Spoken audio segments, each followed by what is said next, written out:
உங்கள் அனைவருக்கும் என்னுடைய அன்பு வணக்கம். டிஎன்பிஎஸ்சி குரூப் 4 2026 டிசம்பர் 20ஆம் தேதி வரக்கூடிய அந்த குரூப் 4 எக்ஸாமை எதிர்கொள்வதற்காக நிறைய மாணவர்கள், குறிப்பாக ஏழ்மையான மாணவர்கள் எல்லாருமே ஒரு டெஸ்ட் பேட்ச்னு ஒன்று ஜாயின் பண்ணி அதில் இருந்து சில கைடன்ஸை பயன்படுத்தி எளிமையாக சீக்கிரம் அரசு அதிகாரத்திற்கு போகணும் அப்படின்ற ஒரு நல்ல எண்ணத்தில் தான் நமது ஜெய்பீம் அகாடமி ஃப்ரீ டெஸ்ட் பேட்சாக நம்ம தொடர்ந்து பண்ணிட்டு வரோம். ஸோ அதன்படி ஆல்ரெடி டாக்டர் பிஆர் 2.0 டெஸ்ட் பேட்சும் ரன்னிங்கில் இருக்கு. ஆக மொத்தம் ஒரு 4 வாட்ஸ்அப் குரூப்ல மாணவர்கள் 5 டெஸ்ட் கம்ப்ளீட் பண்ணிட்டாங்க. அடுத்தபடியாக டாக்டர் பிஆர் 3.0 ஏப்ரல் 14 அப்படின்னு ஒரு டெஸ்ட் வச்சு ஏப்ரல் 14ஆம் தேதி, அதாவது புரட்சியாளர் அம்பேத்கர் பிறந்த நாள் என்று தொடங்க போறோம். ஸோ அதுக்குண்டான சேர்க்கை நடைபெற்று கொண்டே இருக்கிறது. ஸோ அதற்கிடையில இந்த ஒரு முக்கியமான இந்த டெஸ்ட் பேட்ச் பற்றிய ஒரு முக்கியமான ஒரு விழிப்புணர்வு வீடியோ பதிவு தான் இது. இந்த வீடியோ இந்த நியூவா ஜாயின் பண்ணியிருக்கிற test batch students, already 5 test எழுதின அந்த ஓல்டு ஸ்டூடெண்ட்ஸ், இல்ல முதலாக இந்த வீடியோ பார்க்கக்கூடிய புதிய மாணவர்கள், இப்ப நிறைய பேருக்கு இப்பதான் இந்த வீடியோ தெரிய வரும், இந்த மாதிரி ஒண்ணு நடக்குதுன்னு தெரிய வரும். ஸோ ஒட்டுமொத்த மாணவர்களுக்கான ஒரு பொதுவான ஒரு நல்ல விழிப்புணர்வான, அது எக்ஸாம் எப்படி நம்ம படிக்கணும், இப்ப நம்ம டெஸ்ட் பேட்சை எப்படி கொண்டு போகிறோம் நல்லா புரிஞ்சுக்கணும். நம்ம டெஸ்ட் எப்படி நடத்துறோம், அந்த ஃப்ரீ டெஸ்ட் பேட்சை நீங்க எப்படி ப்ரிப்பேர் ஆகணும். இப்ப உங்களுக்கு டிஸ்கஷன் குரூப் அப்படின்னு ஒண்ணு நான் கொடுத்துருப்பேன், நல்லா புரிஞ்சுக்கணும். டிஸ்கஷன் குரூப்னு ஒண்ணு ஆல்ரெடி ஜாயின் பண்ண மாணவர்கள் எல்லாருமே ஒவ்வொரு பேட்சுக்குன்னு ஒரு தனி டிஸ்கஷன் குரூப் நான் கொடுத்துருப்பேன், நல்லா புரிஞ்சுக்கோங்க. அந்த டிஸ்கஷன் குரூப்ல நீங்க பண்ற அலப்பறை என்னால தாங்கவே முடியல. அந்த டிஸ்கஷன் குரூப் எதற்காக கொடுத்தேன் அப்படின்னு பல விளக்கங்களும் சொல்லியிருக்கேன். இப்ப 10 வகையான மெட்டீரியல்ஸை வாங்கி இதை படிக்கலாமா அதை படிக்கலாமான்னு குழம்பிட்டு இப்போ இருக்கக்கூடிய அந்த 8 மாசமும் குழம்பிட்டே இருக்க வேண்டாம். எளிமையான முறையில எப்படி நம்ம படிக்கணும், எதை படிக்கணும், எப்படி சிலபஸை கவர் பண்றது, அதன் மூலியமா நம்ம டெஸ்ட் பேட்ச் எப்படி ஃபாலோ பண்ணி எப்படி கம்ப்ளீட் பண்ணி எக்ஸாமுக்கு தயாராகிறது அப்படின்றத பத்தி தான் முழு வீடியோ தான் இந்த வீடியோ பதிவு. அதனால பொறுமையாக அத்தனை பேரும் பாருங்க.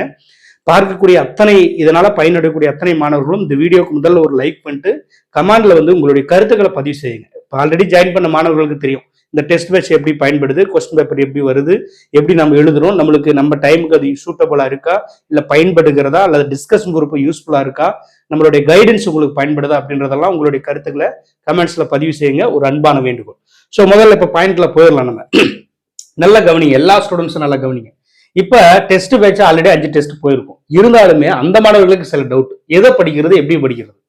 நான் ஒரு ஷெட்யூல்னு ஒன்று கொடுக்குறேன், நல்லா கவனிக்கணும். இப்ப நியூ ஸ்டூடெண்ட்ஸும் பார்ப்பீங்க, ஒரு ஷெட்யூல்னு கொடுக்குறேன், அதெல்லாம் டிஸ்கிரிப்ஷன்ல கொடுக்குறேன், எப்படி ஜாயின் பண்ணணும், அந்த ஷெட்யூலை வச்சு நீங்க எப்படி இந்த டெஸ்ட் பேட்ச்ல நீங்களும் ஜாயின் ஆகணும் அப்படின்றதெல்லாம் அந்த ஷெட்யூல்ல கொடுத்துருப்ப டீடைல்ஸ் எப்படி ஜாயின் பண்ணணும் டிஸ்கிரிப்ஷன்ல பாத்துக்கோங்க. ஸோ அதுக்கு முன்னாடி முதல்ல கவனிங்க, எப்படி இதை கொண்டு போக போறோம், நாம எப்படி படிக்கணும். டெஸ்ட் பேட்ச்னு சேர்ந்துட்டோம், ஃப்ரீ டெஸ்ட் பேட்ச்னு சேர்ந்துட்டோம். இப்போ ஷெட்யூல்னு ஒன்று கொடுத்துட்டாங்க, வேட் ஸ்டடின்னு ஒன்று கொடுக்குறாங்க. ஆனா எந்த புக்குன்னு சொல்லியே, புது புக்கா பழைய புக்கா, இல்ல வெளி மெட்டீரியல் வாங்கணுமா, இல்ல அந்த எடிஷனா இந்த எடிஷனா அப்படின்னு போட்டு குழம்புறீங்க. பொறுமையா சொல்றேன், எப்படி படிக்கணும் எளிமையா. இது தெரிஞ்சவங்க நீங்க கடந்து போகலாம். உண்மையாலுமே எப்படி படிக்கணும், எப்படி அதை ஃபாலோ பண்ணணும்னு தெரியாத மாணவர்கள் எல்லாரும் கவனிங்க. இப்ப நம்ம சொல்ல மாதிரி மொத்தம் நம்ம இதுக்கு முன்னாடி ஒரு 4 வாட்ஸ்அப் குரூப்ல இந்த 2.0 டெஸ்ட் பேட்ச் அப்படின்னு நம்ம ஸ்டார்ட் பண்ணிருக்கோம். 5 டெஸ்ட் கம்ப்ளீட் பண்ணிட்டோமா. ஸோ விட்டுருங்க. 6வது டெஸ்ட் இன்னைக்கு நடக்க வேண்டிய டெஸ்ட் தான் நான் செவ்வாய்க்கிழமை ஈவினிங் நடத்துறேன் அப்படின்னு சொல்லிட்டேன். ஓகே, இப்போ அடுத்தது இப்போ ஸ்டார்ட் பண்ணிருக்கிற குரூப் தான் 3.0 ஏப்ரல் 14 அப்படின்னு சொல்லக்கூடிய ஒரு டெஸ்ட் பேட்ச். இப்போ ஏப்ரல் 14ஆம் தேதியிலிருந்து ஆரம்பிக்கப்படுது. அதுக்குண்டான ஷெட்யூல் கொடுத்துட்டேன். இதெல்லாம் வேட் டு ஸ்டடின்னு ஒன்று கொடுத்துருப்பேன், நீங்க நல்லா கவனிச்சிருப்பீங்க. வேட் டு ஸ்டடின்றது என்னது, எங்க நம்ம படிக்க போறோம். இப்போ வாரத்துக்கு ஷெட்யூல், மொத்தம் வாரம் 200 கேள்விகள் எழுத போறீங்க. அந்த 200 கேள்விகளும் பிடிஎஃப் வடிவில் உங்களுக்கு அந்த வாட்ஸ்அப் குரூப்ல வந்துட போகுது. நீங்க உட்காந்து ஓஎம்ஆர் ஷீட்டை வீட்டுல பிரிண்ட் போட்டு அந்த கொஸ்டின் பேப்பர் வந்ததுக்கு அப்புறம் ஓபன் பண்ணி முதல் கேள்வியா, ஓகே இந்த கேள்விக்கு என்ன ஆன்சர், ஏன்னா ஏக்கு ஷேர் பண்றீங்க, பினா பிக்கு ஷேர் பண்றீங்க. ஸோ இதுதான் இந்த டெஸ்ட் நடக்கிறது. அது ஓகே. எப்படி படிக்கணும் இப்ப நல்லா கவனிச்சுக்கோ. தமிழ்ல 100 கொஸ்டின்ஸ், ஜிகேல 75, மேக்ஸ்ல 25, மொத்தம் 200 கேள்விகளுக்கு நம்ம குரூப் 4ல எக்ஸாம் எழுத போறோம். அதே மாதிரிதான் நம்ம டெஸ்ட் பேட்சுமே ஒவ்வொரு வாரமும் 200 கேள்விகளுக்கு நடத்த போறோம். தமிழ் 100, ஓகே, அது ஜிகே 75, மேக்ஸ் 25. அதே மாதிரி அந்த ஜிகே மேக்ஸ் இந்த 100 கேள்விகள் உங்களுக்கு தமிழ்லயும் இருக்கும், இங்கிலீஷ்லயும் இருக்கும். மெயினா தமிழ்ல தான் நான் கொஸ்டின் பேப்பர் எடுப்பேன். எண்ணற்ற மாணவர்கள் ஆங்கில வழியில் படிக்கக்கூடிய, அதாவது இங்கிலீஷ் மீடியம் ஸ்டூடெண்ட் இருக்கிறதுனால அதை ஜஸ்ட் ஒரு டிரான்ஸ்லேட் பண்ணி உங்களுக்கு ஒரு சப்போர்ட்டா கொடுக்குறேன். அது முழுக்க 100% அந்த டிரான்ஸ்லேஷன் சரின்னு சொல்ல முடியாது. உங்க குழம்பக்கூடாது, தமிழ் படிக்கிறது சிரமமா இருக்குன்றதுக்காக அது ஒரு ஆப் இருக்கு, அந்த ஆப் மூலியமாக அப்படியே உங்களுக்காக அதை காப்பி பண்ணி அப்படி டிரான்ஸ்லேட் பண்ணி கொடுக்குறேன். ஸோ இதை அட்ஜஸ்ட் பண்ணிக்கணும். ஸோ இது ஓகே, தமிழ்லும் கொடுக்குறோம், இங்கிலீஷ்லையும் கொடுக்குறோம். ஏதாவது ஒரு தேர்வுகள் வந்து மிஸ் ஆகலாம் இந்த லாங்குவேஜ்ல டிரான்ஸ்லேட் பண்றதுல. ஸோ அதை விட்டுருங்க. இப்போ வேர் டு ஸ்டடி எப்படி படிக்கிறோம், தமிழ் எப்படி படிக்கணும்னு சொல்றேன் பாருங்க. தமிழ்ல 100க்கு 100 வினாக்கள் வருதா? 100 மார்க்குக்கு 100 கொஸ்டின்ஸ் தமிழ்ல கேட்கறாங்க. இதுக்கு முன்னாடி நல்லா கவனிக்கணும். இதுக்கு முன்னாடி எல்லாம் தமிழ்ல எப்படி கேட்டிருப்பாங்கன்னா, இப்ப 100 கேள்விகள் இருக்குன்னா தமிழ்ல குறைஞ்சது ஒரு 60, அதாவது 55ல இருந்து 60 வினாக்கள் வந்து என்ன கேட்பாங்க, 55ல இருந்து 65 வரைக்குமே இலக்கியங்கள் கேட்பாங்க. நல்லா கவனிச்சுக்கணும். இலக்கியங்கள் மீதி இருக்கக்கூடிய அந்த ஒரு 35ல இருந்து 40 கேள்விகள் வந்து இலக்கணம் கேட்பாங்க. எப்ப? இந்த சிலபஸ் இல்லாம இதுக்கு முன்னாடி நடந்த சிலபஸ்லாம். அப்போ வந்து அதிகப்படியான கேள்வி எதுக்கு வருது? இலக்கியம் வருது. 55ல இருந்து 65 கொஸ்டின்ஸ் பார்க்க இலக்கியம் கேட்பாங்கன்னும் போது அப்பதான் நம்ம என்ன பண்றோம், 17 கீழ்கணக்கு, மேல் கணக்கு எல்லா நூல்களும் படிக்க போறோம். ஐஞ்சிருங்காப்பியங்கள், ஐம்பெருங்காப்பியங்கள், சிறுகதைகள், அப்புறம் புது கவிதைகள் எல்லாமே படிச்சோம். அப்போ வந்து ஒரு புக்கினுடைய ஸ்கூல் புக் இருக்குதுன்னா இப்ப கடைசி வருஷம் அந்த புக்கு வந்து ஒரு அட்டை டு 6 to 12 வரைக்கும் படிப்போம். அப்ப இருந்த சிலபஸ் அது உங்களுக்கு புரிஞ்சிருக்கும். எல்லாமே படிப்போம், எல்லா பாடத்தையும் படிப்போம். அட்டை டு அட்டை புது புக்கை மட்டும் படிப்போம். அதுல இருந்து புது புக்ல தான் கேள்விகள் கேட்பாங்க. ஆனா இன்றைய காலகட்டத்தில் எப்படின்னா சிலபஸை சேஞ்ச் பண்ணிட்டாங்க. எப்படி சேஞ்ச் பண்ணிருக்காங்க? இந்த 100 கேள்விகள்ல 75 கேள்விகள் பக்கம் வந்து என்ன சொல்லிட்டாங்க, இலக்கணம்னு சொல்லிட்டாங்க. 75 கேள்விகள் பக்கம் இலக்கணத்தை கொடுத்துட்டாங்க. கவனிக்கணும், 75 கேள்விகள் இலக்கணம் கொடுத்துட்டாங்க. ஒரு 25 மட்டும்தான் இலக்கியங்கள் கொடுத்துருக்காங்க. அப்ப எதுக்கு போக்கஸ் பண்ணிருக்காங்க? இலக்கணத்துக்கு போக்கஸ் பண்ணிருக்காங்க. அப்ப இலக்கணத்துக்கு போக்கஸ் பண்றாங்க அப்படின்னும் போது இன்னும் அதே மாதிரி இலக்கணம் வந்து ஸ்கூல் புக்ல எவ்வளவு இருக்கும்? ரொம்ப குறைவாக தான் இருக்கும். ஒவ்வொரு புக்லையும் பின்னாடி தரணும்னா அப்படியே சும்மா ஒரு பக்கம், ஒரு 7 முடிஞ்சா ஒரு பக்கம் இருக்கும், அவ்வளவுதான் இலக்கணம். அது எல்லா புக்லயுமே இருக்கும், நியூ புக்ல ஃபுல்லா. அப்ப 75 மார்க் இலக்கணங்களை கொடுத்துட்டு நியூ புக்ல ஒவ்வொரு இயலுக்கு பின்னாடி ஒரு பக்கம் மட்டும் படிச்சா ஒரு அரசு அதிகாரத்துக்கு போயிட முடியுமா? அப்பதான் நாம திங்க் பண்ணோம். அப்ப டிஎன்பிசி 75 இலக்கணங்கள் கேட்கறதுனால அப்ப கண்டிப்பாக இப்ப இருக்கக்கூடிய புத்தகத்துல இருந்து பின்னாடி அந்த ஒரு பக்கம் மட்டும் படிச்சா போதாது. ஏன்னா வெயிட்டேஜ் 75 கொஸ்டின்ஸ். அப்ப நியூ புக்கு, ஓல்டு புக்கு, அதுக்கு முன்னாடி அந்த ஒரு ஓல்டு புக்கு, மொத்தம் 3 வகையான புத்தகங்களுமே கொடுக்கப்பட்ட சிலபஸ்ல இருந்து படிக்கணும். நல்லா புரிஞ்சுக்கணும். நீங்க 3 எடிஷன் படிக்க சொல்றீங்க சார், உடனே அதுக்கும் கேள்வி கேட்க, எந்த எடிஷன் சார், எந்த வருஷம் புக்கு சார்? அதுக்கு நான் விளக்க சொல்றேன். இப்ப லேட்டஸ்டா ஒரு புக் இருக்கும். அப்ப 2025ன்னு வச்சுக்கோங்க, 25, 26ல ஒரு புக் இருக்கும். அந்த புக்கை படிக்க போறீங்க. அதுக்கு முன்னாடி வந்து 17ல இருந்து 19, 2017, 2019 இல்லைன்னா 2019 கூட கிடையாது, அந்த சமச்சீர் ஆரம்பிக்கும் போது ஒரு புக் இருக்கும் பாருங்க, ஒரு 16, 17 அந்த காலகட்டத்துல ஒரு புக் இருக்கும். அது ஒரு புக், அது ஒரு ஓல்டு புக். அந்த புக்கும் வச்சுங்க ஒரு ரெஃபர். அதுக்கு முன்னாடி வந்து 2004ல இருந்து 2007, அந்த 2003, 4, 5, 6, 7 அந்த காலகட்டத்துல பிளாக் அண்ட் ஒயிட்ல ஒரு புக் இருக்கும். இந்த 3 வகையான புக்கு தான் இது வரைக்கும் நாம படிச்சது அந்த பிளாக் அண்ட் ஒயிட். அதுக்கப்புறம் சமச்சீர் ஆரம்பிக்கப்பட்டது. அதுக்கப்புறம் ஒரு சிலபஸ் மாத்தி இப்ப இருக்கிற பேட்டர்ன். அப்ப இந்த 3 வகையான புத்தகங்கள் இருக்கு. இந்த 3 வகையான புத்தகங்களுமே படிக்கணும் நம்ம. ஆனா முழுக்க எல்லாமே படிக்க கூடாது. அப்ப சிலபஸை வச்சுக்கிறோம். சிலபஸை ஒரு பிரிண்ட் போட்டு வச்சுக்கிட்டு அதுக்குதான் சிலபஸ் ஓரியன்டா நம்ம டெஸ்ட் பேட்ச் போட்டுருக்கோம். வாரம்னா இந்த சிலபஸ் இன்னைக்கு 4 அடியார் 4 மணிக்கு அடிக்கும் இந்த வாரம் படிச்சுக்கும் போனா அந்த 4 அடியாரும் 4 மணிக்கு அடிக்கும் நியூ புக்ல எங்க இருக்கு அது தேடலாம். ஒண்ணும் இல்ல, முன்னாடி பொருள் இருக்கும் பார்த்தா போதும். நியூ புக்கு, ஓல்டு புக்கு, அதுக்கு முன்னாடி இந்த 2005, 6 எடிஷன். சப்போஸ் அதுலயும் கேட்கலாம். இப்ப சில பேர் வந்து sir new book, old book அப்படின்னு இந்த 2 வகையான புத்தகத்தை மட்டும் படிச்சுக்கிறாங்க.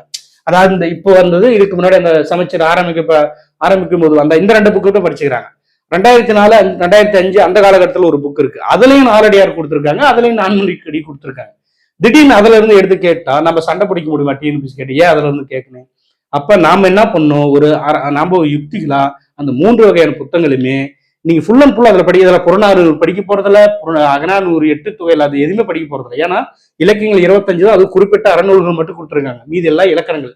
அப்ப நியூ புக்கு, ஓல்டு புக்ல இலக்கணங்கள் வந்து காமன் தான். எந்த புக்ல பார்த்தாலும் இலக்கணங்கள் ஒண்ணுதான். ஸோ அப்போ ஓரளவுக்கு ஒரு டைமாவது 2 டைமாவது அட்லீஸ்ட் ஒரு 2-3 முறையாவது அந்த புக்குலாம் சிலபஸ் ஓரியன்ட் டாபிக்கை டிக் பண்ணி வச்சு படிச்சுக்கிறீங்க. இல்லைன்னா நீங்க தொகுத்து வச்சுக்க போறீங்க, இல்லைன்னா நோட்ஸ் எடுத்து வச்சுக்க போறீங்க. ஆனா ஆக மொத்தம் அதுதான் படிக்கணும், அவ்வளவுதான். அதுக்கப்புறம் இலக்கணங்கள் இதை மட்டும் படிச்சா போதுமா அப்படின்னா அதுக்குதான் கவர்மெண்ட் வெப்சைட் ஒன்று கொடுத்துருப்பாங்க. கவர்மெண்ட்டே ஒரு 7-8 வெப்சைட் இருக்கு. டிஜிட்டல் லைப்ரரி, விர்ச்சுவல் அகாடமி, அப்படி இப்படின்னு கவர்மெண்ட்டே இலக்கணம் சார்ந்த புத்தகங்களை வந்து நாட்டுடைமையாக்கப்பட்ட புத்தகங்களை வந்து வெளியிட்டு இருக்காங்க. நிறைய புத்தகங்கள் அதுல இருந்து தான் கேள்விகள் கேட்கறாங்க. இப்ப மரபுத்தொடர்னு ஒரு புதுசா ஆட் பண்ணிருக்காங்கன்னா ஸ்கூல் புக்ல மரபுத்தொடர்கள் கம்மியா தான் இருக்கும், சும்மா ஒரு பக்கம் தான் இருக்கும் ஒட்டுமொத்தமே. ஆனா அது ஒரு பக்கத்துல இருந்து 3 கேள்விகள் ஒரு காம்படிஷன் எக்ஸாம் கேட்டா அது எவ்வளவு ஒரு ஈஸியான ஒரு எக்ஸாமா இருக்கும். அதனால என்ன பண்றாங்க, அப்ப அந்த நாட்டுடைமையாக்கப்பட்டு ஆன்லைன்ல பதியப்பட்ட, அதாவது அதுல வந்து பதிவேற்றம் செய்யப்பட்ட அந்த பிடிஎஃப்ல இருந்து கேள்விகள் கேட்கறாங்க. அப்ப அந்த பிடிஎஃப்லாம் நம்ம கொடுத்துட போறோம். அதான் அவுட் ஆஃப் புக்னு அந்த ஷெடியூல் கொடுத்து அவுட் ஆஃப் புக் கலைச்சொற்கள் படிக்கிறோம், மரபு தொடர்கள் படிக்கிறோம், பழமொழி 400 படிக்கிறோம். அதுக்கப்புறம் இன்னும் நிறைய பிடிஎஃப் இருக்கு.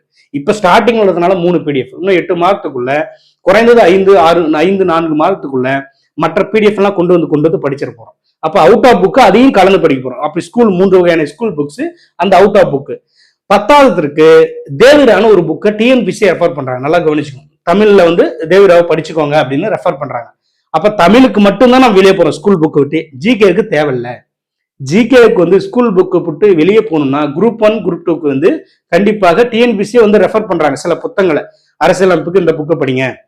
ஆனா ஸ்டார்டிங் ஃபர்ஸ்ட் லைனே பார்த்தா ரெஃபர் பண்றது எதுனா ஸ்கூல் புக் தான் இம்பார்ட்டன்ஸ். 6ல இருந்து 12ஆம் வகுப்பு வரை புத்தகம் தான் ஃபர்ஸ்ட் ப்ரிஃபரன்ஸ். அதுக்கு அடுத்ததுதான் ஒவ்வொரு சப்ஜெக்ட்டுக்கும் தனித்தனி ஆத்தரை சொல்லி புத்தகங்களை கொடுக்குறாங்க, சொல்றாங்க. டிஎன்பிசி ரெஃபர் பண்றாங்க. பாலிடிக்ஸ்க்கு இதை படிச்சுங்க, மேக்ஸ்க்கு இதை படிச்சுங்க அப்படின்னு ஒவ்வொன்றுக்கும் சொல்றாங்க. அதை பார்த்துக்கலாம். ஆனா இப்ப நம்ம குரூப் 4க்கு வந்து ஸ்கூல் புக்கு மட்டும் படிச்சா போதும். தமிழுக்கு மட்டும் எக்ஸ்ட்ரா அந்த தேவராவில் போயிட்டு தேவராவிலையும் ஃபுல் அண்ட் ஃபுல் படிக்க தேவையில்லை. நம்ம சிலபஸ் என்ன, குரூப் 4க்கு என்ன கொடுத்துருக்காங்க, அந்த டாபிக்ல நம்ம புக்ல படிக்காத எதுனா ஒன்று எக்ஸ்ட்ரா இருந்தா அதை படிச்சுக்க போறோம். ஃபார் எக்ஸாம்பிள் 4 அடியார் புக்ல எல்லாமே தொகுத்து படிச்சிட்டோம். தேவராவில் 4 அடியார் கொடுத்துருப்பாங்க. இப்போ பாக்குறோம் நம்ம ஸ்கூல் புக்ல இருக்கிறத விட வேற என்ன எக்ஸ்ட்ரா கொடுத்துருக்காங்க அப்படின்னு பார்த்து அதை நோட் பண்ணி வச்சு படிச்சோம். இதுதான் ஷார்ட்டா படிக்கிறது. அதுக்காக Devara book full and full படிக்கவும் முடியாது, படிக்கவும் கூடாது, வேஸ்ட். குரூப் 4 பொறுத்தவரை குரூப் 1 குரூப் 2 படிக்கிறவங்க படிக்கலாம். அதே மாதிரி நான் ஸ்டேட் லெவல்ல ரேங்க் அப்படின்னா நீங்க தாராளமா ஜிகேவுக்கும் அதர் புக்ஸா படிக்கலாம். நான் வந்து ஓரளவுக்கு நல்ல மதிப்பெண் எடுத்து பாஸ் பண்ணணும்னா நீங்க ஸ்கூல் புக் படிச்சா போதுமானது.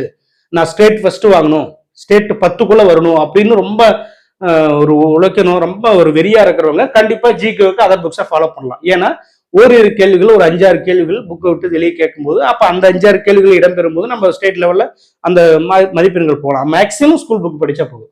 தமிழுக்கு தான் நம்ம வெளியே போறோம்ல, ஸ்கூல் புக்கை படிக்கிறோம், அவுட் ஆஃப் புக்கை படிக்கிறோம், தேவிரா புக்கையும் முக்கியமான டாபிக் எடுத்து படிக்கிறோம்.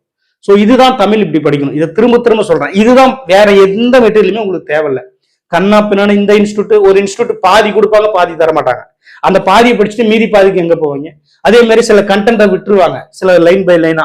இதே நீங்க புக்கை தேர்ந்தெடுத்து புக்கை கலெக்ட் பண்ணி நீங்க சிலபஸ் வச்சு இந்த புக்கு இப்ப நான் 4 அடியான்னு சொல்றேன் அப்படின்னா இந்த புக்ல அந்த வேட்டர் ஸ்டடியில் இருக்கு. சப்போஸ் அதுல இல்லைன்னா சார் மிஸ் பண்ணிட்டாரு, சரி இவங்க கொடுத்துருக்காங்க, இவங்க மிஸ் ஆயிடுச்சு, அப்ப நம்ம பார்க்கலாம் அப்படின்னு நீங்க தேடலாம். அப்ப நீங்க அது மாதிரி தேடி என்ன 2 மாசம் எக்ஸாம்ல 8 மாதங்கள் இருக்கு, நல்லா கண்டிப்பா தாராளமா தேடி படிப்பான். அப்படியே டிக் பண்ணி வச்சு இதுதான் முறைகள். இதுல இருந்து ஒரு நோட்ஸ் எடுத்து ஒரு டைம் பண்ணிட்டோம்னா திரும்ப இன்னொரு டைம் புக்கு பார்க்கணும்னு அவசியம் இல்லை. ஸோ அப்ப தமிழுக்கு வந்து இப்படிதான். தமிழுக்கு வந்து ஸ்கூல் புக் அந்த 3 வகையான புத்தகங்கள்ல சிலபஸ் ஓரியன்டா படிச்சுக்கணும்.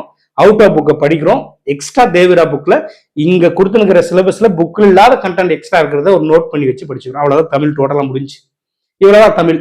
ஜிகே வந்து நீங்க நியூ புக்கா, ஓல்டு புக்கா, அதுக்கு முன்னாடி புக்கா, அதெல்லாம் எதுவுமே வச்சுக்க தெரியல. இப்ப கடைசியா இருக்கக்கூடிய, இப்ப லேட்டஸ்டா இருக்கக்கூடிய புத்தகங்கள்ல சிலபஸ் ஓரியன்டா இருக்கிற பாடங்களை மட்டும் படிச்சா போதும். 12ஆம் வகுப்பு வரை. 12ஆம் வகுப்புல இந்திய அரசியலமைப்பு, வரலாறு, அப்புறம் எத்திக்ஸ், அதாவது அறவியலும் பண்பாடு அப்படின்ற புத்தகம், புவியியல், எது வந்தாலும் சரிங்க. அப்ப இப்ப இருக்கிற ஹையர் செகண்டரி வரைக்கும் 6ல இருந்து 12ஆம் வகுப்பு வரை நியூ புக்கை சிலபஸ் ஓரியன்டா படிச்சாவே ஜிகேவுக்கு போதுமானது. இதே நல்லா ஸ்கோர் பண்ணலாம். மேக்ஸ் அதே மாதிரிதான். மேக்ஸுக்கு வந்து 25 கேள்விகள்ல மேக்ஸ் ஸ்கூல் புக்கை first preference. First school book 6ல இருந்து 10ஆம் வகுப்பு வரை ஸ்கூல் புக்ல இருக்கக்கூடிய அத்தனை கான்செப்டுமே தியரியுமே நல்லா படிச்சு வச்சுக்கணும். மேக்ஸை பேசிக்கா கத்துக்கணும். அதுக்கப்புறம் RS அகர்வால் அப்படின்னு ஒரு புத்தகங்கள் டிஎன்பிசி ரெஃபர் பண்றாங்க. அப்ப ஸ்கூல் புக்கை ஃபர்ஸ்ட் மெயினா படிச்சுட்டு தான் அந்த RS அகர்வால் புக்கை ப்ராக்டிஸ் பண்ணணும். இது 2 பண்ணா மேக்ஸ் சால்வ். மேக்ஸ் முடிஞ்சு, ஜிகே முடிச்சு, மேக்ஸ் முடிஞ்சு, தமிழ் முடிச்சு. இவ்வளவுதான். இப்படிதான் ஒரு எளிமையான முறை படிக்கிறது. இப்ப என்கிட்ட எந்த புத்தகமும் இல்லை. என்கிட்ட சார் 1 ரூபாயில சார் உங்க டெஸ்ட் பேச்சுக்கு ஒரு 100 ரூபாய் கட்டுறதுக்கே கஷ்டமாப்பட்டேன், என்னால வந்து அத்தனை ஸ்கூல் புக்கும் வாங்க முடியாது, இந்த நோட்ஸும் வாங்க முடியாதுன்றவங்களாம் ஒன்றும் அவங்களுக்கு தான் அந்த விளக்கங்கள், அவங்களுக்கு தான் அந்த டெஸ்ட் பேச்சு, அவங்களுக்கானதான் இந்த கைடன்ஸ். அவங்க எல்லாருமே மொபைல டவுன்லோட் பண்ணி ஒரு நோட்டை எடுத்து வாங்கி நான் சொல்ற மாதிரி அந்த ஒவ்வொரு டாப்பிக்கை எடுத்து வச்சு ஒரு நோட்ஸ் எடுத்து வச்சுக்கலாம். இப்ப 4 அடியாரா அந்த புக்ல எங்க இருக்கு எழுதி வச்சுக்கோங்க. இல்லைன்னா ஒரு ஏதோ ஒரு பிரிண்ட் சின்னதா பேசிக்கா அதெல்லாம் நோட்ஸ் மாதிரி எடுத்து வச்சுக்கன்னா நீங்க புக்கு வாங்கணும்னு அவசியமே கிடையாது. புரியுதுங்களா? சோ அப்ப இதுதான் எளிமையான முறை. இதை விட்டுட்டு இப்ப நான் என்ன சொன்னேன், வேற ஏதாவது பல கைடை என்ன ரெஃபர் பண்ணலாம். டிஎன்பிசி இப்படி சொல்றாங்க, இப்படிதான் கேள்விகள் வருது, இதை இப்படி ஃபாலோ பண்ணிக்க போதும்பா. இதெல்லாம் பண்றதுக்கு எனக்கு சோம்பேறித்தனமா இருக்கு, என்னால இப்பெல்லாம் ரிஸ்க் எடுத்து அங்கங்க தேடி எல்லாம் படிச்சு பண்ண முடியாது, எனக்கு எல்லாமே நீங்க கொடுத்துருங்க, அப்படியே வச்சு நான் அப்படியே போய் எக்ஸாம் எழுதி நான் வேலைக்கு போகணும். அது அது அவங்க எல்லாருமே எதிர்பார்க்கறது சார், எல்லா மெட்டீரியலும் கொடுங்க சார், எல்லா மெட்டீரியலும் வேணுமா. ஆனா அவங்க உழைக்க மாட்டாங்களா, அவங்க தேட மாட்டாங்களா, அவங்களுக்கு ஆர்வங்கள் இல்லை. எல்லாமே தொகுத்து எல்லாமே ரெடி பண்ணி அவங்களுக்கு கொடுத்துடணும், ஈஸியா வேலைக்கு போயிடணும். ஆனா இன்னைக்கு இருக்கிற காலகட்டத்துக்கு முடியுமா? நான் ஏன் உங்களுக்கு எல்லாருக்குமே மெட்டீரியல் தரக்கூடாது அப்படின்னு சொல்றேன்னா, நீங்க என்னதான் மெட்டீரியல் வாங்கி படிச்சாலுமே நீங்களா ஒரு தேடி நீங்களா ஒரு நோட்ஸ் எடுத்து படிக்கும்போது உங்களுக்கு நினைவு பதிவுற மாதிரி நீங்க எந்த நோட்ஸை மெட்டீரியல் வாங்கி படிச்சாலும் உங்களுக்கு மைண்ட்ல நிற்காது. இதே நீங்களா தேடி நீங்களா ஒரு சின்ன சின்ன நோட்ஸ் எடுத்து நீங்களா கவர் பண்ணி உங்களுக்கு ஒரு மைண்ட் செட்ல படிச்சீங்கன்னா அது அப்படியே மைண்ட்ல நிற்கும், நல்ல நினைவு திறனா இருக்கும். இதுதான் என்னோட சஜஷன். அதனாலதான் நான் எந்த நோட்ஸுமே கொடுக்கறதில்ல. இதை படிங்கப்பா, இல்லைன்னா நோட்ஸை இவ்வளவு பண்றேன், எனக்கு நோட்ஸை தொகுத்து ஒரு பிடிஎஃப் உங்களுக்கு கொடுக்கறது எவ்வளவு நேரம் ஆகும் யோசிச்சு பாருங்க. உங்களையும் கஷ்டப்பட வைக்கணும், அப்பதான் அது ஆள் மனசுல பதியும். ஒரு ஆர்வம் இருந்தா தான் அவன் நல்லா ப்ராக்டிஸ் பண்ணும்.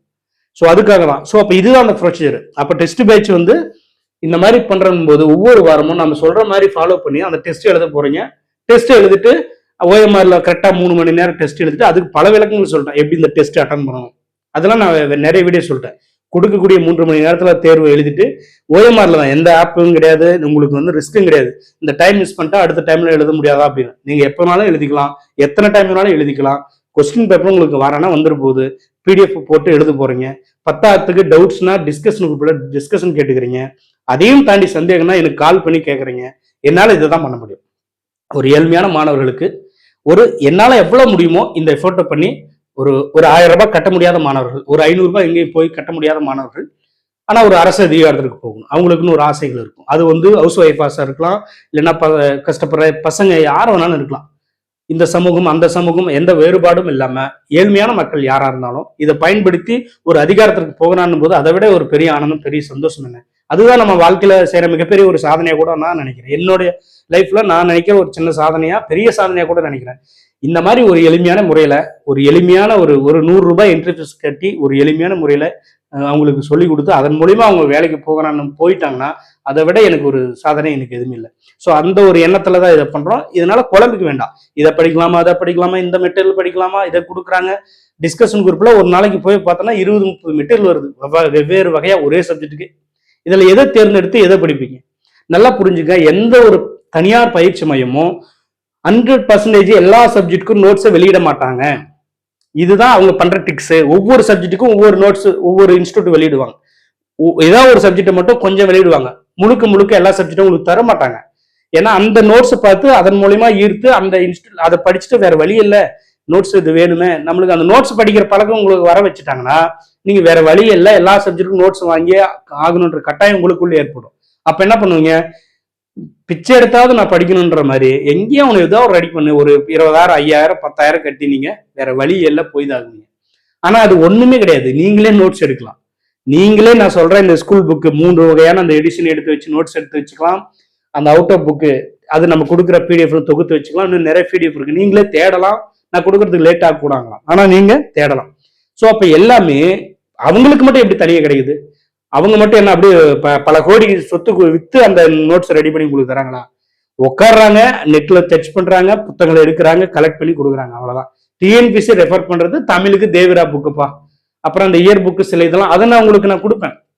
இதெல்லாம் கரண்ட் அஃபேர்ஸ் படிக்கணும், இதெல்லாம் டிஎன்பிசி ரெஃபர் பண்றாங்கன்னு நம்ம குரூப் 1 லெவல்னா அவங்க சொல்றது அத்தனையும் ஃபாலோ பண்ணலாம். குரூப் 4 போது தேவையானதை மட்டும் ஃபாலோ பண்றோம். அதுக்காக தான் அந்த எளிமையான முறை.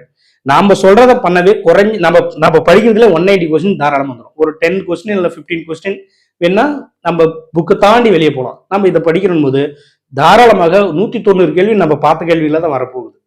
அந்த 190ல 170 165 பண்ணோம்னா ஓரளவுக்கு பாஸ் பண்ணலாம். டஃபா கேட்டா தாராளமா 170 நல்லா ஸ்கோர் பண்ணோம்னா நல்ல ரேங்க்கு வேலைக்கு போயிடலாம். அவ்வளவுதான் எளிமையான முறை. 8 மாசத்துல இதை பயன்படுத்தலாம். ஸோ இப்போ இதுதான் அந்த முறைகள்.